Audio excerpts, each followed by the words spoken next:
السلام عليكم ورحمة الله وبركاته. للنبي كريم آل كرام الفاتحة. أعوذ بالله من الشيطان الرجيم. بسم الله الرحمن الرحيم. الحمد لله رب العالمين الرحمن الرحيم مالك يوم الدين إياك نعبد وإياك نستعين اهدنا الصراط المستقيم صراط الذين أنعمت عليهم غير المغضوب عليهم ولا الضالين آمين.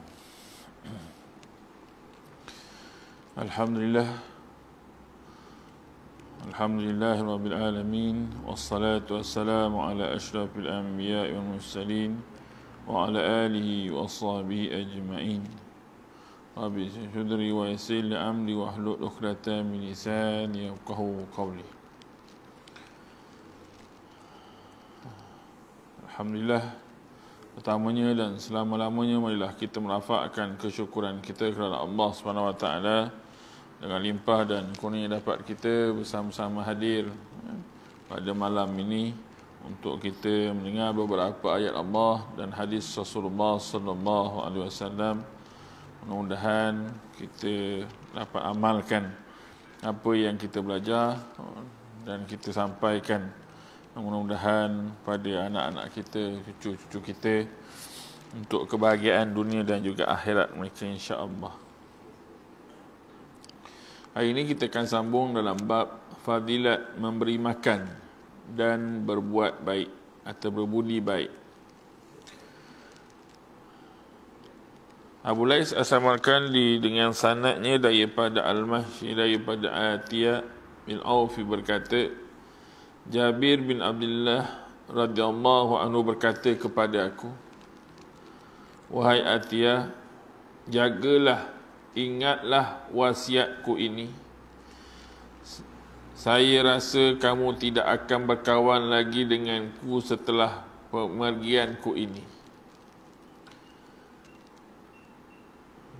Cintalah kepada keluarga Nabi Muhammad dan sahabat-sahabatnya, dan cintalah kepada orang-orang yang cinta kepada keluarga Nabi Muhammad sallallahu alaihi wasallam, meskipun mereka umpama terjerumus dalam dosa, dan bencilah kepada orang-orang yang membenci keluarga Nabi Muhammad, meskipun mereka itu banyak berpuasa dan bangun malam, dan berikanlah makan dan sebarkanlah salam, dan sembahyanglah di waktu malam ketika orang-orang masih tidur. Sebab saya telah mendengar Rasulullah sallallahu alaihi wasallam bersabda, "Ma tahazallahu Ibrahim halilan illa li'it'amit ta'am wa ifsya'is salam wa salatihi bil lail wan nasil niyam." Allah tidak mengangkat Nabi Ibrahim sebagai Khalilullah kecuali kerana suka memberi makan kepada orang dan menyebarkan salam dan sembahyang malam di waktu orang sedang tidur. Kata Jabir bin Abdullah berpesan kepada Atiyah bin Aufi, dia kata, aku nak beritahu kepada engkau, lepas ni mungkin kita tak berkawan sebab lepas perginya aku, ataupun lepas pemergian aku ni mungkin kita tak jumpa lagi, kan? Jadi aku nak ingatkan kepada kamu beberapa ingatan. Terima kasih. Yang pertama, cintalah kepada keluarga Nabi Muhammad sallallahu alaihi wasallam dan sahabat-sahabatnya, dan cintakanlah kepada orang yang cinta kepada keluarga Nabi Muhammad sallallahu alaihi wasallam, meskipun mereka umpama terjerumus dalam dosa.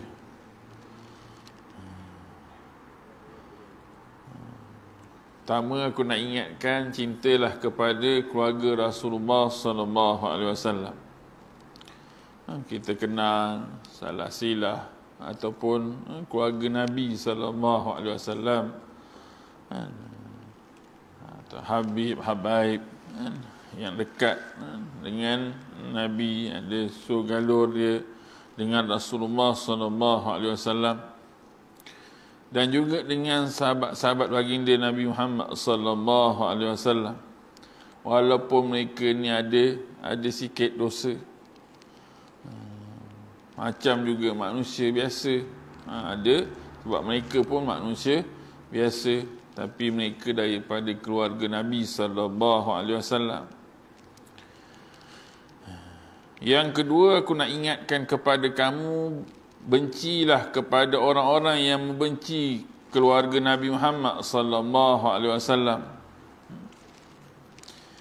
Meskipun orang itu banyak berpuasa dan bangun malam, bencilah kepada orang yang membenci kepada keluarga Nabi Muhammad sallallahu alaihi wasallam. Orang yang benci Nabi ni, orang yang benci keluarga Nabi sallallahu alaihi wasallam ni, kau patut benci. Walaupun orang ni banyak puasa dia, banyak bangun malam dia, tak ada sebab dia nak benci Rasulullah, tak ada sebab dia nak benci keluarga Nabi sallallahu alaihi wasallam. Kalau ada orang yang macam ni, kamu hendaklah patut benci pada orang yang benci kepada keluarga Nabi sallallahu alaihi wasallam. Yang ketiga, berilah makan dan sebarkanlah salam dan bangunlah malam ketika orang-orang lain masih tidur. Bangun malam ketika orang tengah tidur.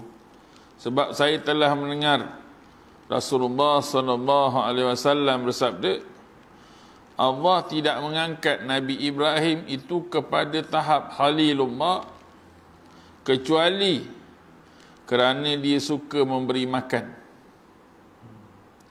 Kekasih Allah, ada 4 perkara yang menyebabkan Allah angkat darjat Nabi Ibrahim AS. Iaitu kerana apa? Kerana dia rajin, suka memberi salam atau memberi makan kepada orang. Yang kedua, menyebarkan salam. Selalu jumpa orang, sebar ataupun sampaikan, beri salam. Doakan dia. Assalamualaikum warahmatullahi wabarakatuh. Kita dah baca dah hadis-hadis selepas tentang doa. Rajin kita mendoakan orang, maka doa tu akan balik pada kita. Dengan orang tu jawab, maka kita pun akan dapat doa sama. Dan solat malam di waktu orang serat terang tidur. Dalam hadis yang lain lepas kita dah baca bahawa amalan yang paling Allah suka ialah solat malam. Yang lain Allah suka juga, sedekah Allah suka, puasa Allah suka, tapi paling Allah suka ialah bangun malam, solat malam, tahajud. Sebab bila kita boleh buat solat tahajud, bangun malam ni, ini membuktikan bahawa kita buat ni kerana Allah. Sebab waktu tu orang tak ada nak, ataupun kita katakan nak tunjuk siapa, nak act siapa, tak ada. Yang ada tu kita, waktu orang tengah tidur, waktu orang tengah bersandar dan sebagainya, kita bangun. Kadang-kadang rumah pun tak tahu, anak-anak pun tak tahu. Kalau dapat jemput ataupun dapat kejut rumah, anak-anak tu lagi baik. Itu pasal kedua. Pasal yang pertama, kita bangun dulu.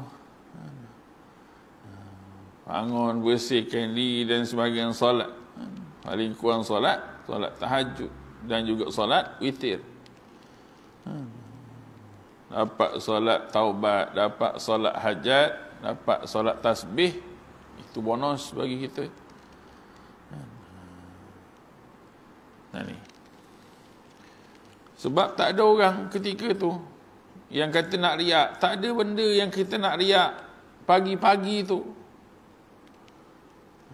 Tapi kalau dapat bangun, sebab kita nak harap berjumpa Allah, nak harap minta pada Allah, nak harap sangat kita ni, kita akan dapat kasih sayang Allah SWT. Bangun kita. Maka bangun ketika itu Allah suka.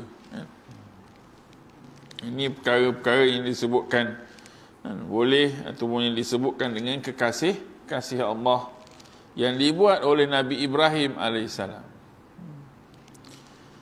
Beri makan senang ke? Nak belanja orang ke dan sebagainya kan, tak dapat, tak satu warung, satu meja pun cukup lah kan, macam-macam lah. Tak dapat hari-hari, sehari, sebulan pun, setahun ke, adalah kan? Paling kurang pun kita belanja lebih-lebih lagi pada anak beranak kita. Ni besar kalau maksudnya memberi makan. Dan juga menyebarkan salam dan solat malam tu, menyebarkan salam dan solat malam. Abu Lais meriwayatkan dengan sanadnya daripada Ghairan bin Habib berkata, seorang datang kepada Ibnu Abbas radhiyallahu anhu lalu berkata, orang-orang Muhajirin dan Ansar berkata bahawa kami tidak bererti. Jawab Ibnu Abbas, benar, kamu akan bererti bila kamu menegakkan sembahyang dan mengeluarkan zakat dan puasa dan haji ke Baitullah dan menjamu tetamu, pasti kamu akan dapat masuk syurga. Seorang datang kepada Abbas, kata hadiri pada Ibnu Abbas bahawa kami ni tidak bererti. Adakah kami ni tidak bererti? Ya. Kata Ibnu Abbas, ya. Kamu ni tak ada apa-apa. Kamu tidak ada erti, kecuali jika kamu meninggikan atau menegakkan sembahyang. Kamu ni kalau tak ada apa-apa, tak ada erti pada Allah kalau kamu tidak mengeluarkan zakat, tidak puasa, tidak pergi haji ke Baitullah, tidak menjamu tetamu. Pasti tapi kalau kamu buat solat, kamu buat puasa, kamu buat haji, kamu buat zakat, kamu buat dan menjamu tetamu, pasti kamu akan dapat masuk syurga. Ini disebutkan tentang tetamu.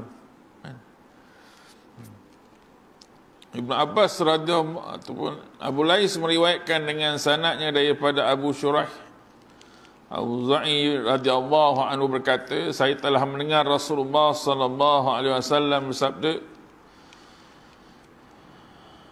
man kana yu'minu billahi wal yawmil akhir falyukrim dhaifahu. Siapa yang percaya kepada Allah dan hari kiamat, maka harus menjamu tetamunya. Jazahnya hari kiamat iaitu sehari semalam, dan jamuan tetamu itu sampai 3 hari, dan selebihnya itu daripada itu adalah dianggap sebagai sedekah. Siapa yang percaya kepada Allah dan hari kiamat, maka dia harus menjamu tetamu. Jaizah ataupun hadiahnya pada hari kiamat iaitu sehari semalam, paling kurang pun sehari semalam. Dan jamuan tetamu itu sampai 3 hari. Kalau boleh sampai 3 hari. Dan selebihnya daripada itu dianggap sedekah.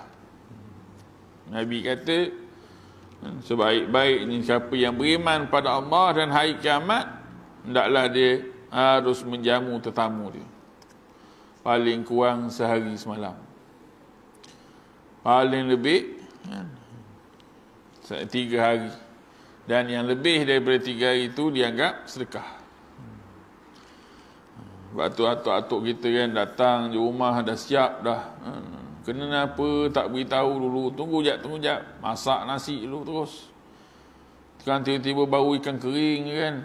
Dalam masak kan baru dah sayur apa? Sayur rebus air je. Kadang dah goreng telur je.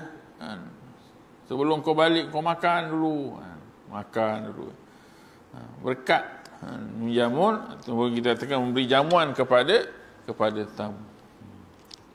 Sebab dia tahu dah kan, tamu ni bawa rahmat, bawa keluar 1000 daripada dosa yang dibuat oleh tuan rumah dan seisi rumah tu. Ini kelebihan yang disebutkan, nanti kita kan baca bawah ni. Tu disebutkan paling kurang pun 3 hari paling lama lah. Yang keempat tu bukan dah bukan tanggungjawab kita dah. Kadang-kadang anak-anak kita datang bawa kawan-kawan, sediakan untuk makanan dia dan sebagainya. Itu besar pahala dia. Besar pahala dia, bawa banyak rahmat yang Allah berikan kepada kita. Apa yang kita mampu, apa yang kita makan, yang termampu untuk kita. Sebab apa? Dapat rahmat. Pernah seorang sahabat jumpa, ya Rasulullah, kenapa rumah atau masuk je ada seorang bayi, budak anak aku ni menangis, masuk je rumah menangis, masuk je rumah menangis. Nabi tak kata rumah kau tak ada kipas kot, tak ada aircon ke, tak. Nabi tanya apa? Dah berapa lama rumah kamu tidak didatangi tetamu?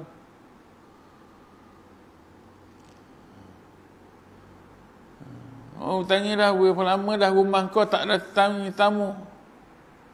Masuk je budak kecil menangis, panas kot. Sebab tak ada rahmat. Rasa-rasanya dah 2 tahun dah ni. Tak ada tamu langsung. PKP. Macam-macam lagi kan. Ataupun lama dah. Kalau dulu kan, tahun lepas tu, masa marhaban. Tu pun dah lama tak marhaban. Tu rasa dah kan. Nabi kata apa? Banyakkan tetamu pada rumah kamu. Ajak tetamu. Supaya dapat rahmat. Rahmat, bila rahmat, semua orang dapat rahmat. Sejuk. Malaikat rahmat turun rumah. Maka jadi kita katakan selesa rumah tersebut. Atau berkata Nabi Ibrahim AS, jika akan makan atau tidak ada tetamu yang akan makan bersamanya, dia akan keluar berjalan sehingga 1 atau 2 batu mencari orang yang makan bersama dia. Allahu Akbar. Nabi Ibrahim AS jika nak makan, tak ada orang nak makan dengan dia. Dia sanggup jalan 1 batu, 2 batu, cari tetamu, cari orang nak datang makan dengan dia. Barulah dia makan bersama. Kalau kita apa? Nyorok. Ini ayam berani ni, asyik kambing ni kan, baik makan seorang kan. Tiba-tiba dah Assalamualaikum, senyap terus, jawab pun tidak. Ni kari kambing 40 hari ni, dalam 4 tahun tak dapat ni kan. Tiba-tiba dah beri salam tak ni kan. Baik diam. Tak. Nabi Ibrahim AS ketika tu tiap kali nak makan, ada makanan, maka dia cari tetamu untuk makan, ataupun dia cari orang yang boleh makan bersama dengan dia. Kadang-kadang jalan dia 1 batu, 2 batu, bawa makanan untuk makan bersama dengan tetamu ataupun kawan-kawan dia. Ikrimah berkata Nabi Ibrahim AS dikenali sebagai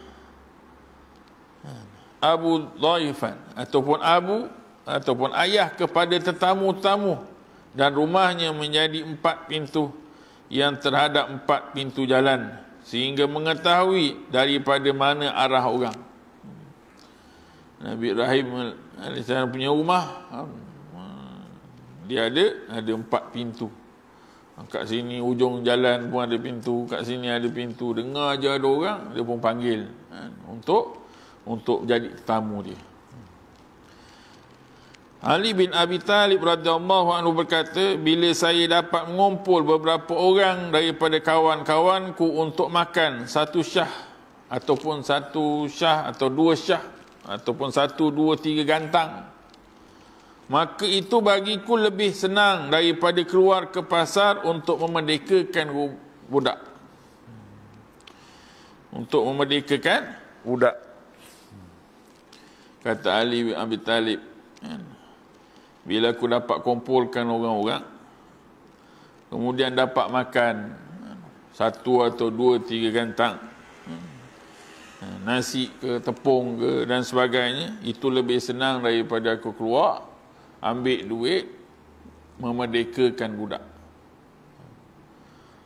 Daripada ada orang yang tak dapat makan, jiran-jiran yang tak dapat makan, orang susah yang tak dapat makan, daripada aku beli hamba, baik aku ada benda yang kita boleh bagi kepada orang yang susah. Lebih lagi dia nak masa-masa angin-angin banjir ni kan. Tengok mana yang boleh kita bantu, kita bantu. Dulu mungkin dekat Selangor, dekat Pahang tak boleh nak bantu. Ni dekat Segamat dah 2,000 orang, 3,000 tadi petang. Dah pindah dah. Habis dan sebagainya. Jadi ambil peluang. Kita yang tak ada ni, yang tak ada kena diuji.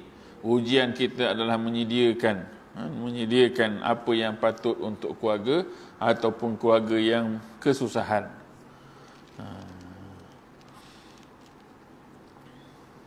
Ibnu Umar radhiyallahu anhu ketika membuat makanan, lalu ada orang yang kaya tidak dipanggil, tetapi jika ada orang yang miskin berjalan dipanggil, sambil berkata, untuk apakah aku memanggil orang yang tidak ingin dan membiarkan orang yang menginginkan makanan? Nabi SAW ketika ditanya, amal apakah yang lebih banyak memasukkan orang ke dalam syurga? Jawab Nabi SAW, takwa kepada Allah dan husnul khuluq, iaitu baik budi. Lalu ditanya, apakah amal apakah yang kebanyakan memasukkan orang ke dalam neraka? Jawab Nabi SAW, iaitu 2 lubang, mulut dan kemaluan, dan su'ul khuluq, iaitu buruk akhlak atau biadab atau tidak berakal akhlak. Ni tadi kan. Kata Ibnu Umar kata, jika membuat makanan, lalu ada orang yang kaya tidak dipanggil. Tapi jika ada orang miskin berjalan, dipanggil dia. Kalau Ibnu Umar masak sediakan makanan, dia tak panggil orang kaya, dia panggil orang miskin, sambil berkata, untuk apakah aku manggil orang yang tidak ingin? Dia dah ada. Kadang-kadang dia peli pula, kata ni je. Nak panggil apa sibuk-sibuk sangat ni, panggil saya ni kan? Tak, saya nak bagi awak mi goreng ni. Mi goreng je. Payah, tak payah. Buat sakit hati kan, sian. Baik begini, oh terima kasih Haji, datang orang yang susah. Datang orang yang susah, terima kasih. Dia menghargai, terima kasih Haji, dah lama tak makan mi goreng. Dapat udang pula tu dalam tu, alhamdulillah. Lebih baik, itu lebih baik daripada kita. Ataupun untuk apakah aku memanggil orang yang tidak ingin dan membiarkan orang yang menginginkan makanan? Jadi itu pun satu benda yang kita beri pada orang yang mahu. Dan apabila ditanya kepada Nabi sallallahu alaihi wasallam, amal apakah yang lebih banyak memasukkan orang dalam syurga? Jawab Nabi, takwa kepada Allah. Sentiasa bertakwa kepada Allah Subhanahu wa taala. Sentiasa takut kepada Allah Subhanahu wa taala. Dan husnul khuluq, dan baik budi, ataupun baik budi dia, baik akhlak dia. Lalu ditanya apakah amalan yang boleh menyebabkan orang banyak masuk dalam neraka? Jawab Nabi, iaitu 2 lubang. Lubang mulut dan juga lubang kemaluan. Dan su'ul khuluq, iaitu akhlak yang buruk atau biadab. Aisyah radhiyallahu anha juga dari kedua ayah bondanya berkata, baik budi dan juga baik pada jiran, dan menghubungi keluarga kaum kerabat, semuanya memakmurkan tempat masyarakat dan menambah umur, meskipun yang berbuat itu orang-orang yang membuat itu orang-orang pelacur atau bukan Islam. Baik budi ni dan juga baik pada jiran dan menghubungi kaum kerabat ini, semuanya memakmurkan tempat masyarakat. Kalau kita baik budi pada semua makhluk, makhluk ni pada haiwan, pada manusia, pada jiran, pada adik-beradik, kan? Pada kita bila sebut tentang keluarga, kan? Dan kaum kerabat. Kaum kerabat yang biasa kita dengar ataupun yang biasa disebutkan, iaitu 3. Biasanya adik-beradik abah, adik-beradik mak, adik-beradik kita. Ni paling dekat ni kaum kerabat ni. Ni kena jaga betul-betul ni. Jangan sampai ayah kita dah mati, dah meninggal dah, sampai sekarang tak pergi rumah Pak Long, belah abah. Sampai sekarang dah tak pergi rumah Pok Su. Apa jadi Pok Su? Kadang-kadang pergi tengok dia ni ramai kan. Pergi kat mana-mana je, pergi Langkawi dia. Rumah Pak Long kat Lok Hing tak pernah pergi. Seolah-olah macam tak ada apa-apa pun. Seolah-olah macam tak ada, tak call pun, tak telefon pun, tak WhatsApp pun. Padahal call dengan WhatsApp tu, video call tu free je. Pun tak telefon. Adik-beradik mak, lebih-lebih lagi yang dah sakit. Yang ketiga, adik-beradik kita. Susah macam mana pun, kan? Abang kita. Jahat macam mana pun, darah daging tu, darah tu sama macam darah kita. Tu kena jaga betul-betul.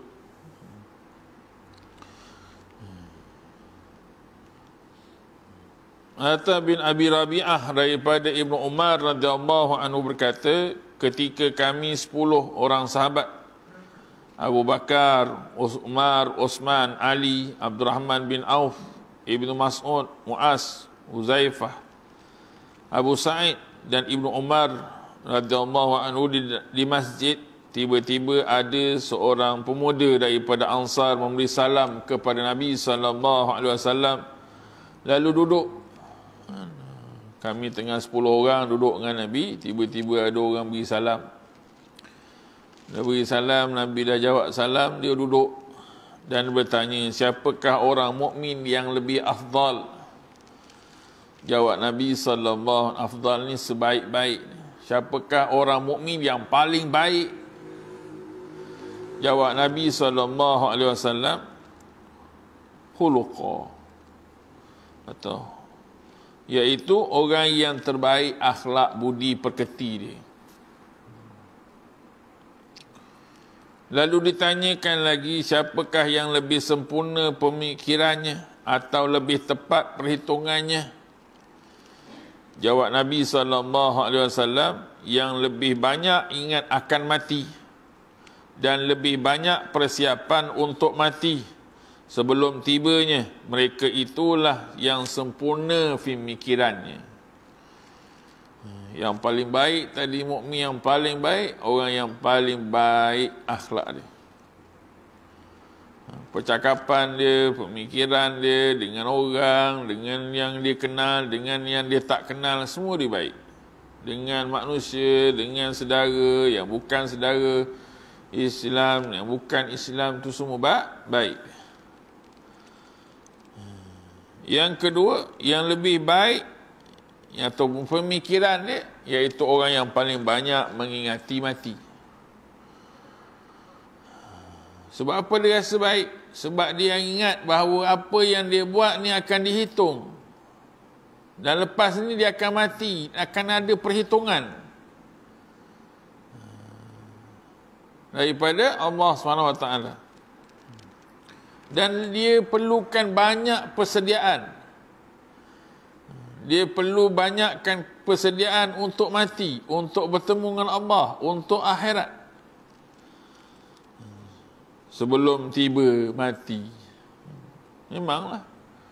Kalau nak sampai mati baru nak buat baik, kita tak tahu kita mati bila.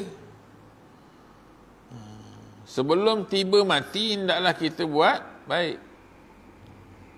Dah mati, dah tak boleh buat baik. Sebab dah tak ada nyawa. Dah tak ada nyawa dah. Dah tak ada amal dah ketika tu. Dan mereka itulah yang sempurna pemikiran dia.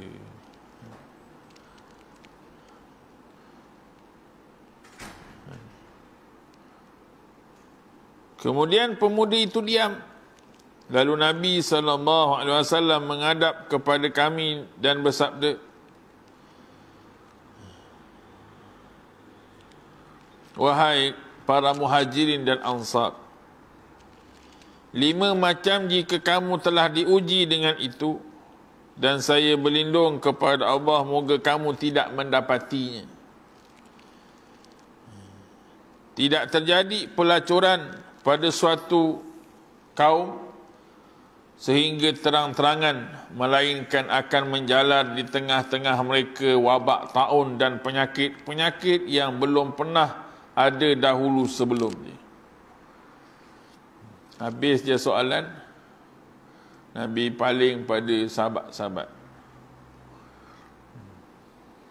Nabi kata, "Aku nak ingatkan 5 macam, jika kamu telah diuji dengan itu, saya berlindung pada Allah. Aku berlindung pada Allah agar kamu tidak diuji." Yang pertama, tidak terjadi pelacuran pada suatu kaum sehingga terang-terangan, melainkan akan menjalar di tengah-tengah mereka penyakit taun dan penyakit-penyakit yang belum pernah ada dahulu sebelumnya. Maksud dia apa? Punca penyakit taun, punca penyakit-penyakit yang dahulu tak ada, sekarang ada. Sebab apa? Sebab kita katakan maksiat atau pelacuran berada secara terang-terangan. Pelacuran telah berlaku secara terang-terangan. Dan tak ada pencegahan. Dan orang jadi biasa. Cuba kalau berani pun dalam tulisan, nak menunjukkan kebersamaan, nak menunjukkan, kita katakan, untuk membasmi ataupun membantah, tak ada. Maka akan berlaku pada mereka wabak taun dan penyakit-penyakit yang belum pernah ada dahulu sebelum. Tak pernah ada. Dulu tak ada penyakit. Yang disebutkan taun, yang disebutkan HIV, yang disebutkan dengan penyakit ni sekarang. Tak ada. Tapi oleh kerana berlaku terang-terangan, pelacuran berlaku secara terang-terangan, maka timbul penyakit-penyakit. Yang kedua, dan tiada mencuri ukuran timbangan melainkan ditimpa oleh 2 bahaya. Beratnya belanja hidup dan kezaliman raja pemerintah. Yang kedua, bila ataupun tiada mencuri ukuran dan timbangan, ataupun bila berlakunya penipuan dalam perniagaan hingga kan mencuri ataupun kita menipu cara ukuran dan timbangan, melainkan akan ditimpa dua penyakit, dua bahaya, iaitu berat perbelanjaan hidup. Bila orang nak menipu, bila menipu akan naik tak barang? Naik barang. Bila naik barang, ada untung tak? Memang ada untung, tapi menzalimi orang. Maka bila buat macam tu, ada dua. Kalau orang yang dah pandai menipu, semua orang meniaga menipu, maka dia akan jadi bahaya, iaitu beratnya pembelanjaan hidup. Dan juga yang kedua, kezaliman pemerintah. Kesan daripada tadi apa? Mencuri ukuran dan timbangan.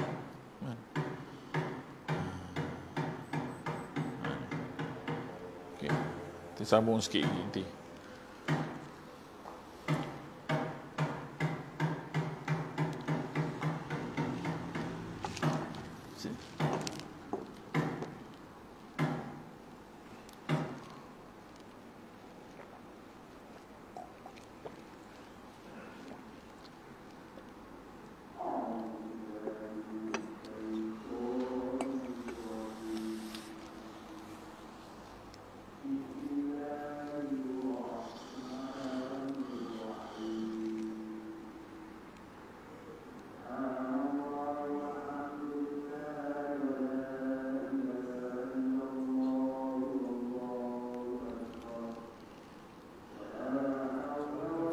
Salam.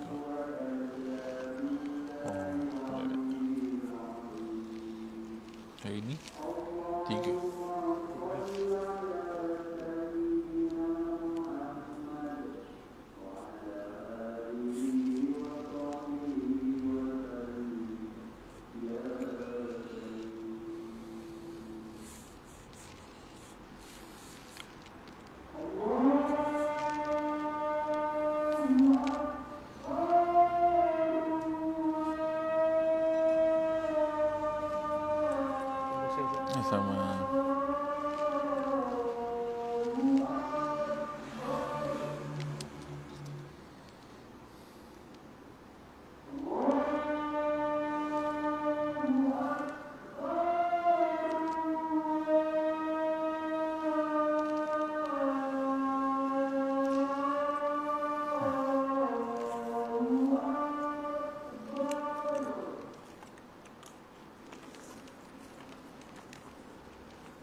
Tes.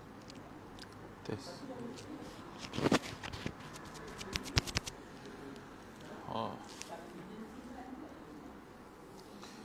Okey.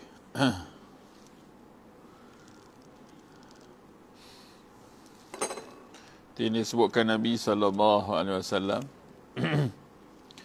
dua perkara. Setelah ditanya oleh para sahabat tadi kan, ditanya oleh para sahabat,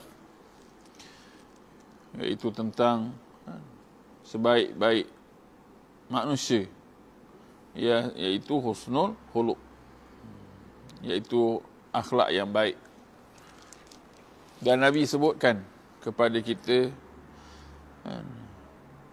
aku mohon pada Allah SWT jangan berlaku, ataupun mohon pada Allah SWT jangan kamu dapat, akan ditimpa kamu dengan beberapa perkara, tapi kalau mohon pada Allah, aku mohon jangan kamu ditimpa. Yang pertama, apabila maksiat telah berleluasa, maka akan banyak penyakit-penyakit yang tak pernah ada akan ada. Penyakit-penyakit yang tak ada akan ada. Dan seterusnya, iaitu apabila penyaga-penyaga telah bohong. Penyaga-penyaga telah berbohong daripada timbangan dan ukuran, maka masalah yang akan timbul adalah daripada segi kezaliman. Zalim akan timbul, dan juga perkara-perkara lain yang disebutkan tadi. Jadi sahabat-sahabat tuan-tuan rahmat oleh Allah SWT, kita ambil peluang dalam kitab ataupun dalam pengajian yang kita baca tadi, adalah itu berkaitan dengan budi pekerti yang baik dan juga menghormati, ataupun kita katakan menghormati tetamu. Maka kita ambil daripada hadis-hadis Nabi SAW yang kita baca tadi, banyak sebenarnya benda-benda yang dibuat oleh Rasulullah dan juga dibuat oleh Nabi Ibrahim AS. Seperti memberi makan, memberi salam, solat malam dan sebagainya. Itu pun suatu perkara yang penting bagi diri kita untuk koreksi. InsyaAllah nanti kita akan sambung dalam pengajian ataupun akan datang mengenai budi pekerti yang baik yang disebutkan oleh Rasulullah SAW. Mudah-mudahan apa yang kita pelajari dapat kita amalkan, InsyaAllah. Marilah kita sama-sama beristighfar. Mudah-mudahan Allah SWT mengampuni kita. Astaghfirullahalazim allazi la ilaha illa wal hayyul qayyum wa atubu ilaih. Astaghfirullahalazim allazi la ilaha illa wal hayyul qayyum wa atubu ilaih. ila astunil firdausi ahla wa la aqwa ala naril jahim. Allah fahabni taubatan wa fi الذنوب فإنك غافر الذنب العظيم. Tuhanku, aku tidak layak masuk syurgamu, namun tak upaya menghadapi api neraka. Terima taubatku dan ampunkan dosa-dosaku. Sesungguhnya Engkaulah pengampun dosa-dosa besar. Allahumma arhamna bil Qur'an waj'alhu lana imanan wa nuran wa hudan wa rahmah. Allahumma zakkirna minhu ma nasina, 'allimna minhu ma jahilna, warzuqna tilawatahu ana al-layli wa atrafan nahar, waj'alhu lana hujjatan ya Rabbal Alamin. Allahumma salli ala Sayyidina. Yang baik itu daripada Allah, yang kurang kelemahan saya sendiri, ampunan maaf, kesalahan dan silap. Mudah-mudahan kita semua dirahmati oleh Allah SWT. Marilah kita sama-sama tutup dengan tasbih kepada Rasatul As. Subhanallah. Bismillahirrahmanirrahim. Wal as innal insana lafi khusr innal ladzina amanu wa amilus solihat wa tawasaw bil haqq wa tawasaw bis sabr. Assalamualaikum warahmatullahi wabarakatuh.